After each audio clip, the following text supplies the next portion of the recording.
Welcome back guys. उम्मीद करता हूँ आप सब खैरियत से होंगे। तो आज की इस वीडियो में हम लोग फंक्शन पॉइंटर्स को समझेंगे। फंक्शन पॉइंटर्स क्या होते हैं, सी लैंग्वेज में एक कंप्लीट अंडरस्टैंडिंग के लिए ये टॉपिक समझना बहुत इंपॉर्टेंट है। तो इसको स्टार्ट करने से पहले हम एक दफा पॉइंटर्स को रिकैप कर लेते हैं। हमारे पॉइंटर क्या थे?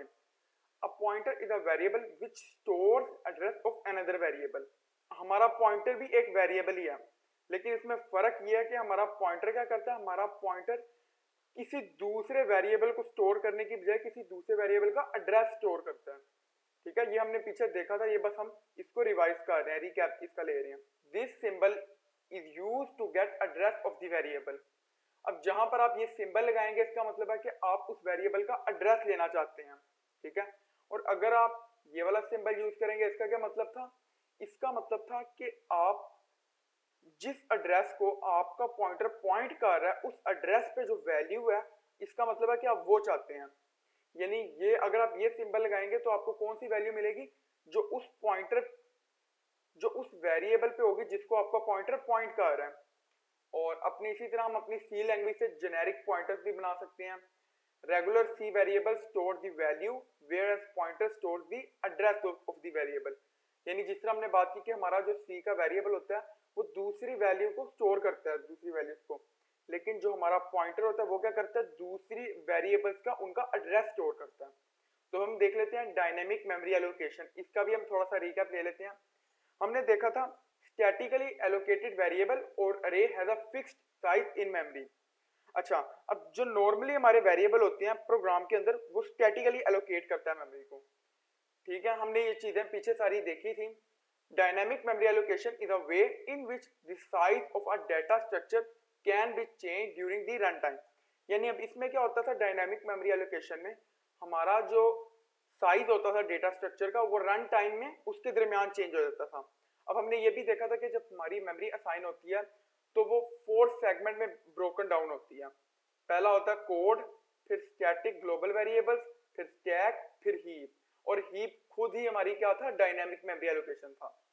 ठीक है, तो अब हम आगे चलते हैं और देख लेते हैं अपने फंक्शन पॉइंटर्स को। ठीक है, हमने पीछे पॉइंटर्स पढ़े, हमने उनको अच्छी तरह समझा। हमारे फंक्शन पॉइंटर्स भी वही हैं, बस इनमें फर्क ये है कि ऐसा पॉइंटर जो हमारे फंक्शन को पॉइंट कर रहा है उसको हम फंक्शन पॉइंटर कहते हैं। We can have pointers pointing to the function as well. ठीक है, फिर function pointers are useful to implement call back function. फिर compiler takes one or more source file and convert them to the machine code. अब जो हमारा एक C program run हो रहा है तो आपने उसको ऐसी लैंग्वेज में लिखा होता है कि आप उसको समझ सकते हैं, यानी एक इंसान अगर उसको देखे तो वो उसको समझ सकता है।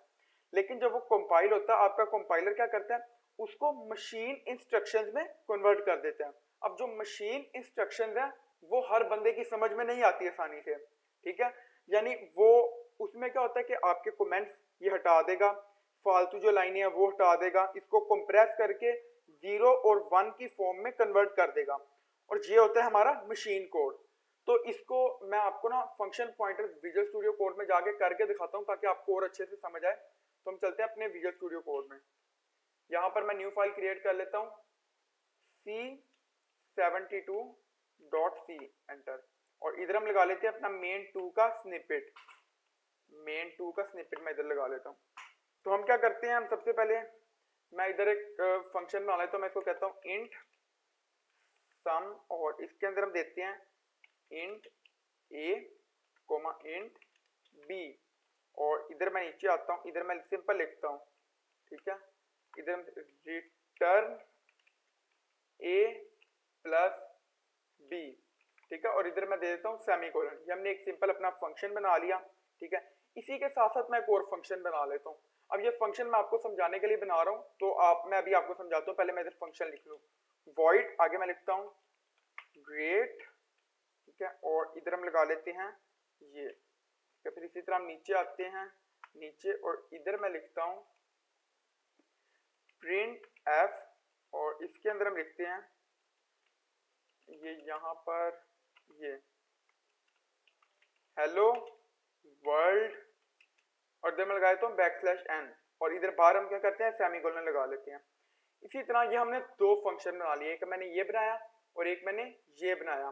ठीक है, अब मैं नीचे आता हूँ, इधर आके मैं सिंपल लिखता हूँ प्रिंट एफ, और इसके अंदर हम क्या लिखते हैं, the sum of 4 and 3 is %d backslash n, और इधर मैं कोमा लगाता हूँ। आगे मैं क्या लिखता हूँ, इधर मैं सिंपल रख देता हूँ सम, और इसके अंदर मैं दे देता हूँ 4 और कोमा 3, ठीक है, और इधर मैं लगा देता हूँ सेमीकोलन।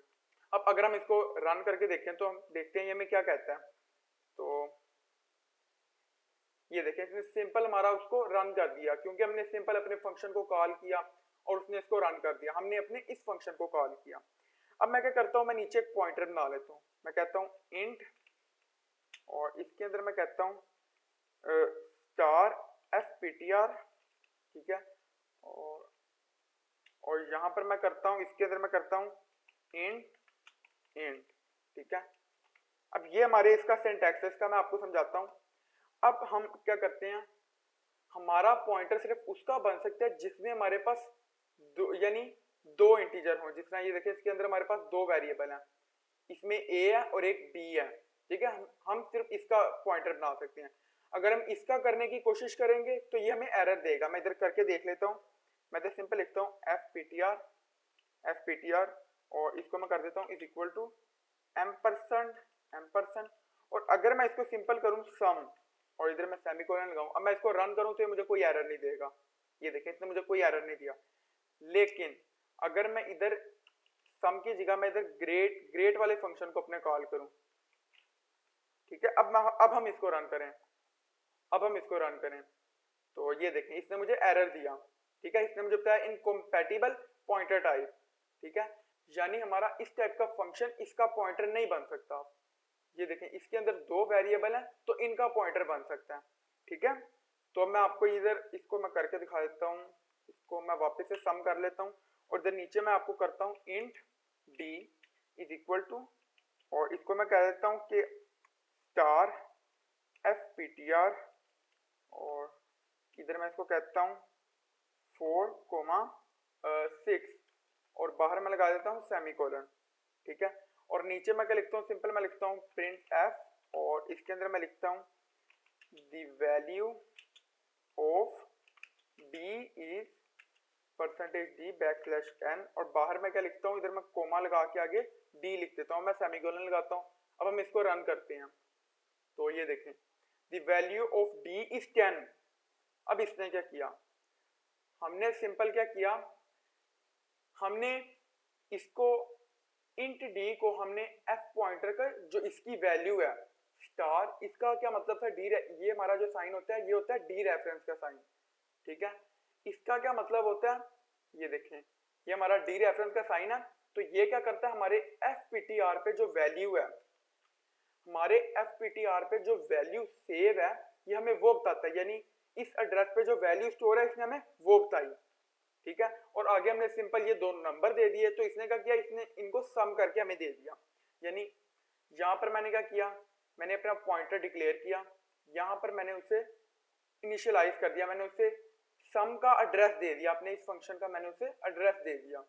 फिर मैंने क्या किया, मैंने एक वेरिएबल डी बनाया, उसको मैंने क्या किया, मैंने अपने fptr का इसको डी रेफरेंस करके उसे दे दिया, यानी कि मैंने fptr के एड्रेस में जो वैल्यू स्टोर है इसको वो दे दी, और आगे मैंने इसको दो नंबर दे दिए। जिस तरह इसको इधर दो नंबर चाहिए सम करने के लिए, तो ये क्या करेगा, उनको प्लस करके रिटर्न कर देगा। तो इसने सिंपल क्या किया, उनको प्लस किया और रिटर्न कर दिया मुझे, ठीक है। तो ये हमारा सिंपल सा था फंक्शन पॉइंटर, बहुत ही इजी था। हमने पॉइंटर्स भी पीछे समझे, तो मुझे उम्मीद है कि ये समझने में आपको कोई मुश्किल पेश नहीं आएगी। अगर फिर भी आपको कोई मसला होता है तो आप कमेंट में पूछ सकते हैं।